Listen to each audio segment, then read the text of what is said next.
তো নমস্কার বন্ধুরা, তোমাদের ডব্লিউবিএসএসসির গ্রুপ সি এবং গ্রুপ ডির যে অ্যান্সার কি অফিসিয়াল যে অ্যান্সার কি সেটা কিন্তু গতকাল অর্থাৎ 2রা এপ্রিল সেটা কিন্তু পাবলিশড হয়ে গেছে অফিসিয়ালিভাবে।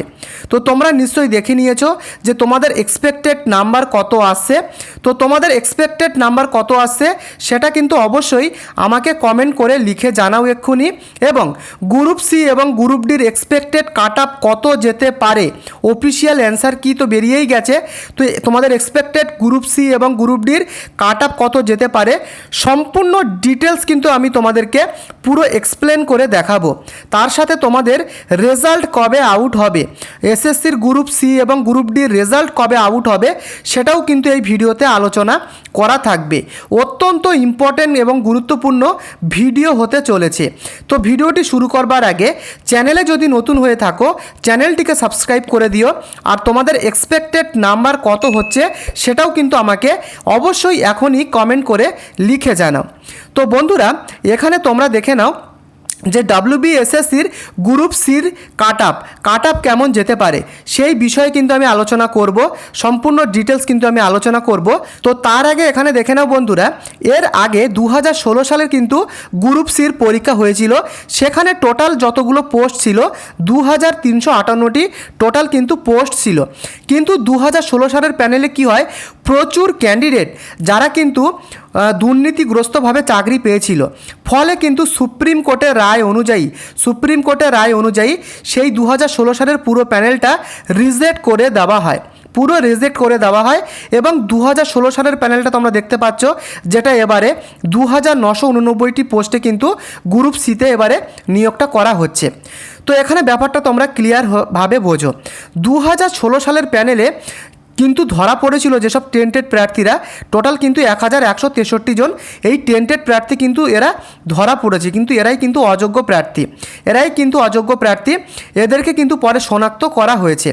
তো দেখে নাও কারা কারা নন টেন্টেড প্রার্থী ছিল 2016 সালের প্যানেলে। তো দেখে নাও টোটাল পোস্ট কত ছিল, 2358টি টোটাল কিন্তু পোস্ট ছিল। এবং টেন্টেড প্রার্থী যারা ছিল অযোগ্য তাদেরকে কিন্তু মাইনাস করে দেওয়া হচ্ছে।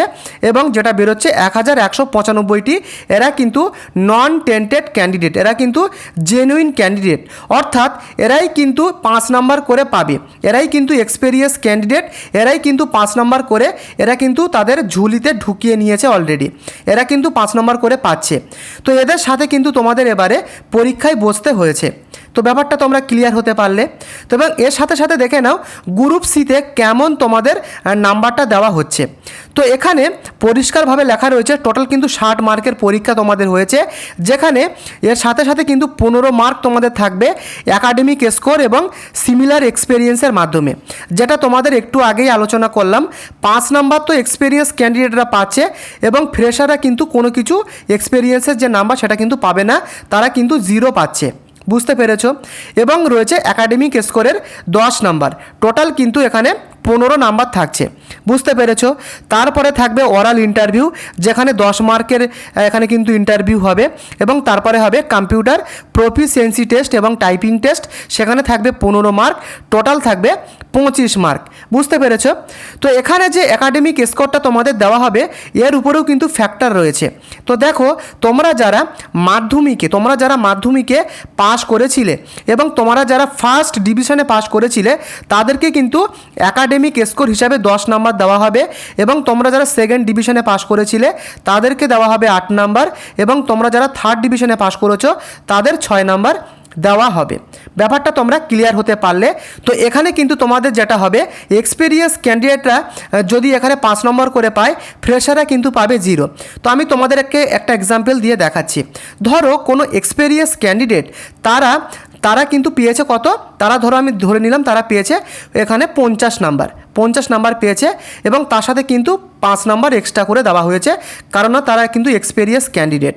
তো টোটাল কত দাঁড়াচ্ছে, 55 নাম্বার। 55 নাম্বার, টোটাল 60-এর উপরে কিন্তু তারা 50 পাচ্ছে। এবারে যদি বলি ফ্রেশার ক্যান্ডিডেটদের অবস্থা, সেক্ষেত্রে আমি তোমাদেরকে বলবো ফ্রেশারদের কিন্তু কোনো রকমের এক্সপিরিয়েন্স নাম্বার নেই, তো তারা কিন্তু পাবে 0।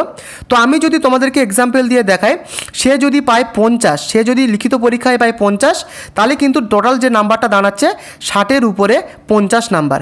তো ব্যাপারটা তোমরা ক্লিয়ার হতে পারলে। তো এখানে আমি তোমাদেরকে দেখিয়ে দিচ্ছি যে কত কাট আপ যাবে। তার আগে আমি তোমাদের দেখাই গ্রুপ ডির ব্যাপারটা আমি তোমাদের দেখাই। তো দেখো, গ্রুপ ডির পরীক্ষা যখন 2016 সালে হয়েছিল, টোটাল পোস্ট ছিল 4488টি। 4488টি পোস্ট কিন্তু টোটাল ছিল 2016 সালে। সেমভাবে সেই 2016 সালেও কিন্তু প্যানেলটা বাতিল হয়েছিল পুরোপুরিভাবে সুপ্রিম কোর্টের রায় অনুযায়ী কিন্তু পুরো যে প্যানেলটা সেটা কিন্তু পুরোপুরি রিজেক্ট হয়েছিল। তো তার মধ্যে সেই সালে যে টেন্টেড প্রার্থী বেরোয় টোটাল কিন্তু 2349 জন। এরা কিন্তু অযোগ্য প্রার্থী, এরা কিন্তু দুর্নীতিভাবে কিন্তু এরা ঢুকেছিল সেই প্যানেলে। তো এরা কিন্তু 2349 জন। তো ব্যাপারটা বোঝো তাহলে নন টেন্টেড প্রার্থী কারা। তো 2016 সালে টোটাল 4488টি পরীক্ষায় বসেছিল গ্রুপ ডিতে, এবং নন টেন্টেড হলো 2349 জন, এবং মাইনাস করার পরে কী দাঁড়াচ্ছে 2139 জন। এরাই কিন্তু নন টেন্টেড, অর্থাৎ এরা কিন্তু জেনুইন প্রার্থী। এরাই কিন্তু পাবে 5 নাম্বার, এক্সপেরিয়েন্সের জন্য কিন্তু এরাই পাবে 5 নাম্বার। এবং ফ্রেশ ক্যান্ডিডেট কত দাঁড়াচ্ছে এবারে 2016 সালে 3349 জন। তো ব্যাপারটা তোমরা ক্লিয়ার হতে পারলে। তো এটাই কিন্তু মেন ব্যাপার। এক্সপেরিয়েন্সরা কিন্তু 5 নাম্বার করে পাবে, এবং ফ্রেশাররা কিন্তু কোনো নাম্বার পাবে না, তারা কিন্তু পাবে 0। এক্সপেরিয়েন্সের কোনো নাম্বার ফ্রেশাররা পাচ্ছে না। তো এখানে কিন্তু ব্যাপারটা এরকমই রয়েছে। তো এবারে তোমরা দেখে নাও কাট আপ তোমাদের কেমন যাবে। তো কাট আপটা বলার আগে আমি তোমাদেরকে বলে দিই যে এখানে পরিষ্কারভাবে লেখা রয়েছে যে রেজাল্ট তোমাদের কবে আউট হবে। দেখো, আমি এর আগেও একটা ভিডিও বলে দিয়েছিলাম, সেই ভিডিওতে কিন্তু WBSSCর যে চেয়ারম্যান তিনি কিন্তু কবে রেজাল্ট বেরোবে সেই বিষয়ে কিন্তু আমি আলোচনা করেছিলাম। তো সামনেই কিন্তু ইলেকশান, তোমরা সবাই জানো যে 29 তারিখে কিন্তু ইলেকশান রয়েছে। তার আগেও কিন্তু ইলেকশান ঘোষণা করা হয়েও গেছে। তো ইলেকশানের আগে কিন্তু তোমাদের রেজাল্ট আউট হবে না, এটুকু তোমরা শিওর হয়ে যাও। অনেক ইউটিউব চ্যানেলে কিন্তু এটা বলছে যে ভোটের আগে রেজাল্ট বেরোবে। তো আমি তোমাদেরকে বলবো কোনোভাবেই কিন্তু রেজাল্ট তোমাদের বেরোবে না ভোটের আগে। তাহলে তোমাদের রেজাল্ট কবে বেরোবে? তো তোমরা কিন্তু ধরে রাখতে পারো আগস্ট কিংবা সেপ্টেম্বর মাসের দিকে কিন্তু তোমাদের রেজাল্ট বেরোনোর সম্ভাবনা রয়েছে। এর আগে কিন্তু বেরোনোর কোনো রকম চান্স নেই। আর ভোটের আগে কোনোভাবেই কিন্তু তোমাদের রেজাল্ট আউট হবে না, বেরোবে না। তো এবারে চলো তোমাদের এক্সপেক্টেড নাম্বার কেমন আসতে পারে আমি তোমাদেরকে সেটা একটা তোমাদের এক্সপেক্টেড আমি বলে দিচ্ছি কাট আপ। তো দেখে নাও, তোমরা যারা ইউআর ক্যাটাগরি থেকে বিলং করছো তোমাদের ক্ষেত্রে আমি বলবো তোমাদেরকে অবশ্যই আমি বলবো 55 প্লাস কিন্তু নাম্বার অবশ্যই থাকতেই হবে। এটা কিন্তু গ্রুপ সির বলছি, এরপরে আমি গ্রুপ ডিটা বলছি। এবং এসসি যারা রয়েছে তাদেরকে আমি বলবো 52 থেকে 53 প্লাস কিন্তু তোমাদের নাম্বার থাকতে হবে। এবং এসটিদের ক্ষেত্রে আমি বলবো 50 থেকে 52 প্লাস নাম্বার। এবং যারা ওবিসি ক্যান্ডিডেট রয়েছে তাদেরকে বলবো 50 আপ কিন্তু তোমাদের নাম্বার থাকতে হবে। এবং ইডাব্লিউএস ক্যান্ডিডেটদের ক্ষেত্রে আমি তোমাদের বলবো তোমাদেরকেও কিন্তু ওই 49 কিংবা 50 এরকম কিন্তু নাম্বার তোমাদের থাকতে হবে। এবং পিডাব্লিউবিডিদের ক্ষেত্রে আমি বলবো তোমাদের ক্ষেত্রে কিন্তু ছাড় রয়েছে ভালোই। তো তোমাদের ক্ষেত্রে আমি বলবো 40 প্লাস আপ কিন্তু নাম্বার থাকতেও হবে এখানে আমাদের কাট আপ ক্লিয়ার করার জন্য। ব্যাপারটা তোমরা ক্লিয়ার হতে পারলে। তো এবারে চলো গ্রুপ ডির কাট আপটা আমি তোমাদের দেখিয়ে দিই।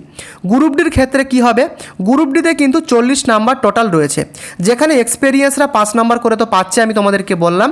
তো দেখো, তোমরা যারা ইউআর ক্যাটাগরি রয়েছো, ইউআর ক্যাটাগরিদের ক্ষেত্রে আমি তোমাদের বলবো 35 প্লাস নাম্বার জেনারেলদের কিন্তু অবশ্যই থাকতে হবে, কিংবা 38 প্লাস থাকলে কিন্তু খুবই ভালো হয়। এবং তোমাদের এসসিদের ক্ষেত্রে আমি তোমাদের বলবো তোমাদের ক্ষেত্রে কিন্তু অবশ্যই 32 থেকে 35 আপ কিন্তু নাম্বার অবশ্যই থাকতে হবে। এবং এসসিদের ক্ষেত্রে আমি বলবো তোমাদের এখানে কিন্তু অবশ্যই 32 কিংবা 33 এরকম কিন্তু নাম্বার থাকতেই হবে। ওবিসিদের ক্ষেত্রে বলবো 31 থেকে 32 কিন্তু অবশ্যই তোমাদের হতেই হবে। এবং যারা ইডাব্লিউএস রয়েছে তাদেরকে আমি বলবো 30 প্লাস কিন্তু নাম্বার তোমাদের হতে হবে। এবং যারা ফিজিক্যালি হ্যান্ডিক্যাপ তাদেরকে বলবো তোমাদের কিন্তু 25 প্লাস নাম্বার কিন্তু অবশ্যই থাকতে হবে, কিংবা 28 কিংবা 29, মিনিমাম কিন্তু 25 প্লাস থাকতেই হবে। তো এই কিন্তু এক্সপেক্টেড কাট আপ যেটা আমি তোমাদেরকে বললাম গ্রুপ সি এবং গ্রুপ ডির যে এক্সপেক্টেড কাট আপ। আশা করি তোমাদের ভিডিওটি ভালো লেগেছে। তো তোমাদের যে অফিসিয়াল যে অ্যান্সার কি সেটা কিন্তু গতকাল বেরিয়ে গেছে। এক্সপেক্টেড নাম্বার তোমাদের কত আসছে অবশ্যই আমাকে এক্ষুনি কমেন্ট করে লিখে জানাও, আর কোথা থেকে ভিডিওটি দেখছো সেটাও কিন্তু আমাকে লিখে জানিও। দেখা হচ্ছে নেক্সট আপডেটে। ধন্যবাদ।